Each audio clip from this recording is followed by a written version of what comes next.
Shalom semuanya, kita kembali lagi dalam servis kita. Hari ini kita akan berbicara tentang ada gembala di dalam pacaran. Mari sekarang kita langsung buka saja di Amsal 14 ayatnya yang ke-12 sampai yang ke-13. Ya. Ada jalan yang disangka orang lurus tetapi ujungnya menuju maut. Di dalam tertawa pun hati dapat merana dan kesukaan dapat berakhir dengan kedukaan. Nah, saya jelasin dulu di ayat yang ke-12. Ada jalan yang disangka orang lurus tetapi ujungnya menuju maut. Nah, inilah bagi kita yang tidak digembalakan di dalam pacaran. Kenapa kita butuh gembala atau zaman sekarang bilangnya mentor lah.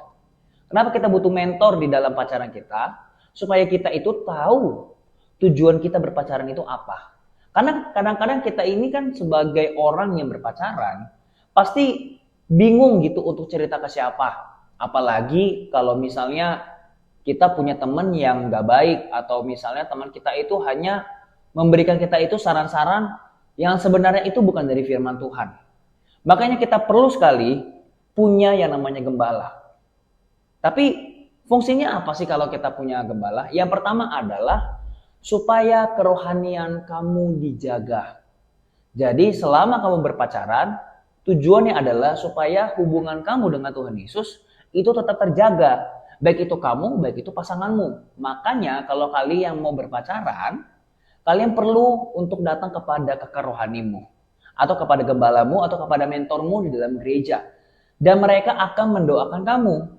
Supaya apa? Supaya kalian tetap dijaga. Kalau misalnya kalian, seandainya ya, kalian tidak jadi untuk namanya berpacaran lagi, ya, putus maksudnya, maka si gembala ini atau si mentor ini juga akan menjaga atau mendoakan kamu supaya kamu ketika kamu putus, kamu tidak saling benci. Karena banyak sekali orang-orang di luar sana kalau misalnya dia sudah putus, udah jadi mantan, pasti yang ada apa? Kesal, suka jelek-jelekin mantannya, dan lain sebagainya. Apalagi kalau sama orang Kristen. Belum lagi kalau misalnya dia pindah gereja. Aduh, memang semua gereja itu sama saja ya. Tapi kalau kita pengen bertumbuh, kita harus bisa di satu gereja. Makanya untuk itulah gembala itu ada dalam pacaran kita. Supaya kita dijaga kerohanian kita. Terus yang kedua apa? Supaya menjadi teman atau sahabat kita. Kita punya mentor itu bukan berarti mentor kita itu seperti polisi. Tidak sama sekali. Justru kalian itu akan dibina di situ. Kalau kalian misalnya punya masalah yang tidak bisa diselesaikan dengan kalian berdua, kalian butuh mentor ini. Maka kalian bisa cerita kepada dia. Kalian bisa cerita tentang permasalahan kalian. Dan percayalah, mentormu itu pasti akan menjaga aibmu itu. Kalau kamu bisa punya masalah, kalau kamu misalnya punya kelemahan di dalam pacaran, cerita saja. Karena dialah yang diutus Tuhan untuk membantu kamu. Karena ini loh, seperti yang dikatakan ayatnya yang ke-12, ada jalan yang disangka orang lurus. Banyak orang tuh berpikir, buat apa gue punya gembala? Buat apa? Kan hidup gua dengan pasangan gua yang lebih tahu buat apa gembala ini ada. Buat apa dia mentor ini ikut-ikutan tentang hubungan gua dengan pacar gua. Justru ketika kita pengen kita punya masa yang panjang, kita mau awet dalam pacaran kita sampai kepada pernikahan, itu butuh yang namanya orang lain. Dan ini adalah gembala. Inilah yang namanya disebut dijaga di dalam gereja. Sekalipun mungkin kamu pernah dikecewakan misalnya sama orang gereja, atau kamu misalnya punya gembala yang kurang baik atau gimana, itu semua ada prosesnya. Kamu perlu dulu ngomong kepada gembalamu atau kepada kakak rohanimu. Bukan berarti segala-galanya itu harus dikasih tahu kepada kakak rohanimu. Tidak, kakak rohanimu itu sebatas yang namanya sahabat. Sebatas yang namanya menjadi orang tua rohani, itu saja. Bukan berarti dia nanti akan mencari kamu terus menerus, harus kalau kamu habis ngapain kamu harus laporin ke dia. No. Enggak. Justru di mana kalau kamu sedang punya masalah, kamu bisa datang ke dia. Justru nanti gembalamu itu juga akan mendoakan kamu supaya kamu bisa langgeng. Kamu bisa terus menerus dengan pasanganmu, dan kamu bisa menjadi pasangan yang bisa dijadikan contoh di kalangan kamu. Makanya rendahkan hati kita supaya kita jangan sampai jatuh ke dalam dosa. Dan salah satunya ini adalah dosa bebal ini. Sangat bebal sekali, ada jalan disangka orang lurus, tapi ujungnya menuju maut. Banyak anak muda itu yang tidak mau digembalakan atau dipimpin. Gitu. Maunya suka-suka gua, pacaran ya pacar gua ya suka-suka gua. Gak bisa kayak gitu. Karena ada sesuatu hal yang kita itu perlu sekali untuk serahkan kepada Tuhan secara langsung. Lewat dari siapa? Lewat dari hamba-hambanya, yaitu para mentor yang ada di gereja. Kita perlu sekali, makanya teman-teman semua, bagi kamu yang belum punya yang namanya komunitas atau gereja, kamu bisa join di tempat saya. Nanti saya akan berikan di endingnya. Nanti ya teman-teman, nanti bisa langsung WA saja ataupun ada di Instagram. Oke, kita lanjut lagi. Ayat yang ke-13. Di dalam tertawa pun hati dapat merana, dan kesukaan dapat berakhir dengan kedukaan. Nah inilah, ketika kamu berpacaran pasti ada namanya suka dan duka. Nah disinilah pentingnya kita punya gembala atau kita punya namanya mentor, supaya apa? Supaya kita bisa dibantu dalam mengendalikan emosi kita. Dibantu juga dalam hal bukan hanya berdoa ya, tapi dibantu diberikan nasihat-nasihat. Apalagi mungkin kalau kamu punya orang tua yang tidak bisa diajak untuk berkomunikasi, atau mungkin kamu pengen ngomong sama orang tua tapi orang tuamu nggak punya waktu. Disitulah fungsinya gembala, disitulah fungsinya mentor. Atau mungkin orang tua kamu tuh yang terlalu membuat kamu itu jadi merasa nggak nyaman, dikit-dikit nggak boleh, akhirnya kamu tertutup dengan orang tuamu. Kamu pengen cerita kepada orang tuamu tapi kamu malah nggak mau. Kenapa? Karena orang tuamu mungkin yang tidak bisa mengerti kamu. Nah disitulah fungsinya kamu punya mentor.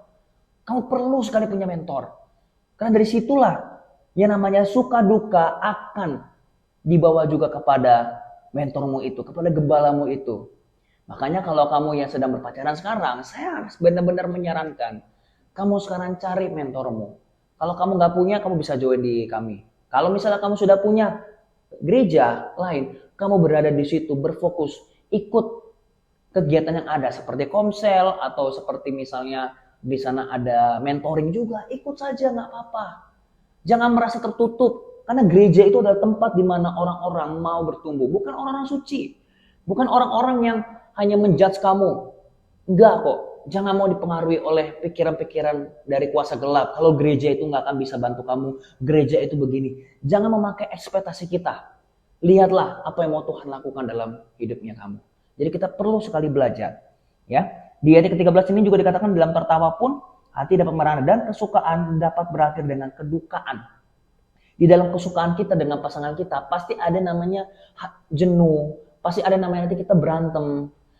Disitulah kalau nanti suatu saat kamu nanti ditanya dengan mentormu, kamu bisa jujur-jujuran dengan dia. Jujur saja kalau kamu itu merasa butuh didoakan. Malah kadang-kadang kalau kamu emang sangat membutuhkan, kamu bisa datang berdua untuk ngobrol gitu. Tapi saya menyarankan bagi kamu semua, kalau kamu yang belum berpacaran ya, nanti kalau nanti kamu pengen berpacaran, kamu butuh mentor dulu. Jadi sebelum kamu berpacaran, kamu harus punya mentor dulu. Nanti ketika kamu sudah punya mentor, barulah nanti kamu bisa mau berpacaran, dan nanti kamu dengan pacarmu itu datang kepada mentormu. Kalau misalnya dia beda gereja gimana? Kalau misalnya nanti dia beda mentor bagaimana? Ya berarti datanglah ke dua-duanya. Supaya apa? Direstukan. Karena kalau kita pengen mendapatkan berkat dari Tuhan, salah satunya adalah kita bisa direstukan oleh gembala kita. Kalau kita pengen mendapatkan berkat rohani. Jadi bukan hanya kamu mendapatkan berkat dari orang tua saja. Jadi kalau kita pengen minta izin untuk berpacaran, bukan hanya kepada orang tua kandung saja, tapi juga kepada orang tua rohani. Nah, pertanyaannya, buat apa sih kita harus minta izin kepada kedua ini? Mungkin kalau orang tua kandung mungkin wajar aja, karena dia adalah orang tua kandung, dia yang mengurus kita dari kecil kan. Tapi kalau untuk orang tua rohani, buat apa sih orang tua rohani berfungsi ketika nanti kalau kamu sudah berpacaran, maka kalau sudah menikah, maka ada berkat rohani di dalam kehidupan kamu. Percuma kalau misalnya kamu nanti sudah berpacaran, orang tuamu setuju, tapi kalau orang tua rohanimu nggak setuju, gembalamu nggak setuju, kamu tetap bisa menjadi orang yang keren, kamu bisa menjadi kaya, tapi ingatlah anakmu susah sekali untuk mau mencintai Tuhan Yesus dengan sepenuhnya. Karena berkat rohani itu hanya datang kalau gembalamu itu setuju. Nah, sekali lagi bukan berarti gembala itu juga main-main atau gimana ya, bukan loh ya, tapi di mana kalian itu sungguh-sungguh dibina di dalam kerohanian. Oke? Jadi sampai di sini saja, mari kita semua berdoa.